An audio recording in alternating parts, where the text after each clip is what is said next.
बच्चों हम बात कर रहे थे क्लास 11 के छठे चैप्टर की, जिसका नाम है ऊष्मागतिकी। ऊष्मागतिकी में आज हम बात करेंगे डेल यू और डेल एच का मापन किस प्रकार से किया जाता है कैलोरीमिति की सहायता से। ठीक है, तो ये स्टार्ट करते हैं कैलोरीमिति, और आज हम इस चैप्टर को ख़त्म भी कर देंगे। ध्यान से समझना भाई, रासायनिक एवं भौतिक प्रक्रमणों से संबंधित ऊर्जा परिवर्तन को जिस प्रायोगिक तकनीक द्वारा ज्ञात किया जाता है उसे क्या बोला जाता है, कैलोरीमिति। यानी कि कैलोरीमिति क्या है, एक टेक्निक है, एक यहाँ पे क्या है, ये टेक्निक है, यानी कि बोल सकते हैं एक ये क्या है, तकनीक है, जिसके द्वारा हम डेल एच और डेल यू या फिर बोल सकते हैं रासायनिक और भौतिक प्रक्रमणों से जो जितनी भी ऊर्जाएं संबंधित है उनका हम मान ज्ञात कर सकते हैं। ठीक है, कैलोरीमिति में प्रक्रम, कैलोरीमिति प्रक्रम में एक पात्र होता है, एक पात्र में किया जाता है। ठीक है, कैलोरीमिति प्रक्रम जो होता है एक पात्र में किया जाता है, जिसे क्या बोला जाएगा, कैलोरीमीटर कहा जाएगा।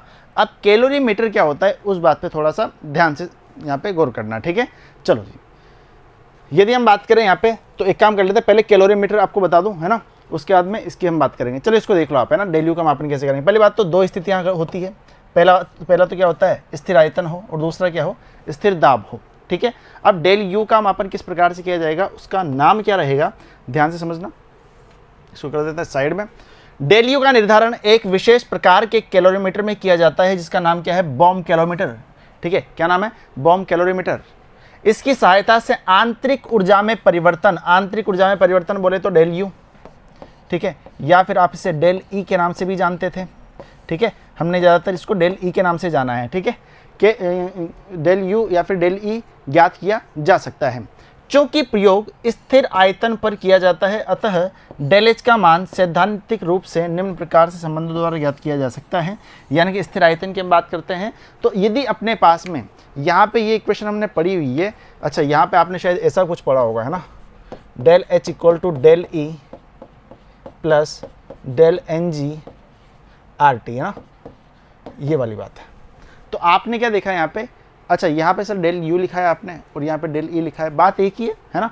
मैंने जो रिप्रेजेंट करने का तरीका था इंटरनल एनर्जी के चेंजेस को, वो डेल ई लिखा था, यहाँ पे डेल यू लिखा है, कोई बड़ी बात नहीं है इसमें, है ना, नॉर्मल है। इसको ऐसे कर लो आप, डेल ई, अपने अपने यहाँ पे नोटेशन है, कर सकते हैं, अधिकार है आपको ये सब करने का। चलो जी, अब यदि मैं बात करता हूँ यहाँ पे तो ध्यान से समझना, यदि मुझे डेल एच का मान निकालना है तो मुझे किसका मान निकालना पड़ेगा, पहले डेल ई का मान निकालना पड़ेगा। ठीक है, अब डेल ई का मान कैसे निकालते हैं उस बात को थोड़ा सा जानते हैं। अच्छा, यहाँ पे देखो, आपको एक कैलोरीमीटर यहाँ पे बम कैलोरीमीटर नज़र आ रहा होगा, जिसमें क्या क्या है मैं आपको बता देता हूँ। पहले सबसे पहले देखना, ये क्या है, यहाँ पे एक तांबे का, ये क्या है, स्टील का बना हुआ है पहले तो, है ना, ये क्या इसका बना हुआ है, स्टील का बना हुआ है। इसमें क्या भरा हुआ है, यहाँ पे वाटर भरा हुआ है। ठीक है, अच्छा, दो तीन चीज़ें ही काम की है, उससे ज़्यादा कुछ भी नहीं है। यहाँ पे हमने क्या लगा रखा है, थर्मोमीटर लगा रखा है। अच्छा, थर्मोमीटर लगा रखा है, और यहाँ पे ये क्या है, फायरिंग लीड्स हैं।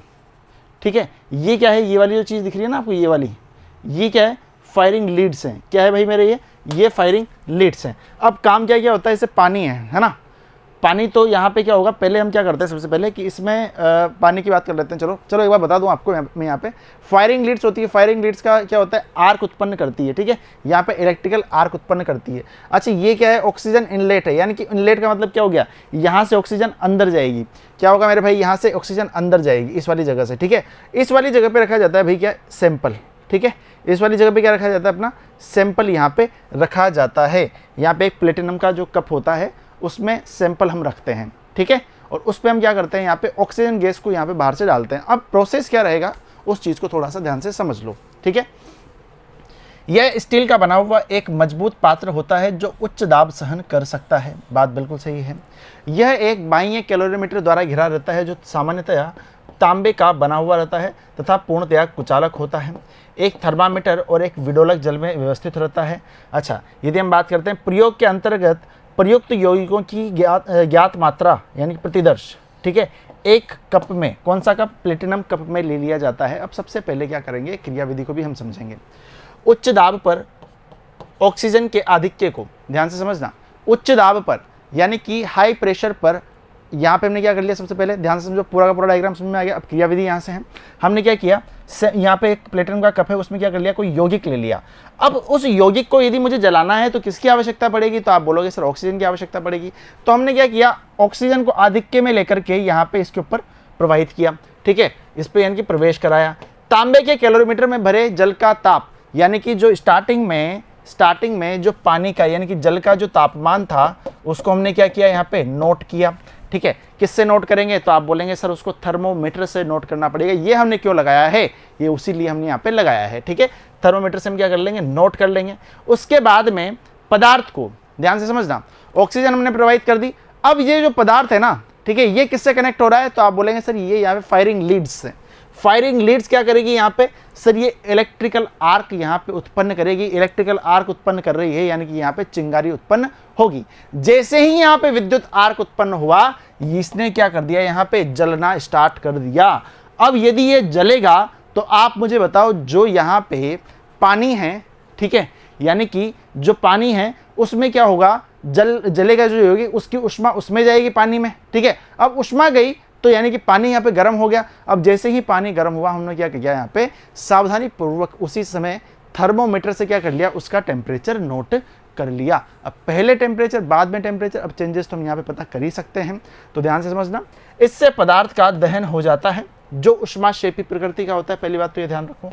ठीक है, उत्पन्न उष्मा कैलोरीमीटर के जल का ताप बढ़ा देती है, जिसे थर्मामीटर की सहायता से सावधानी पूर्वक ज्ञात किया जाता है। क्या इतनी बात समझ में आई? ठीक है, तो सबसे पहले हमने क्या किया, फिर से समझ लो यार, है ना, सिंपल है। इसको यदि नहीं भी देखोगे ना तब भी आपको चीज़ें समझ में आ जाएगी। ठीक है, डायग्राम नजर आ ही रहा होगा, ध्यान से समझेंगे।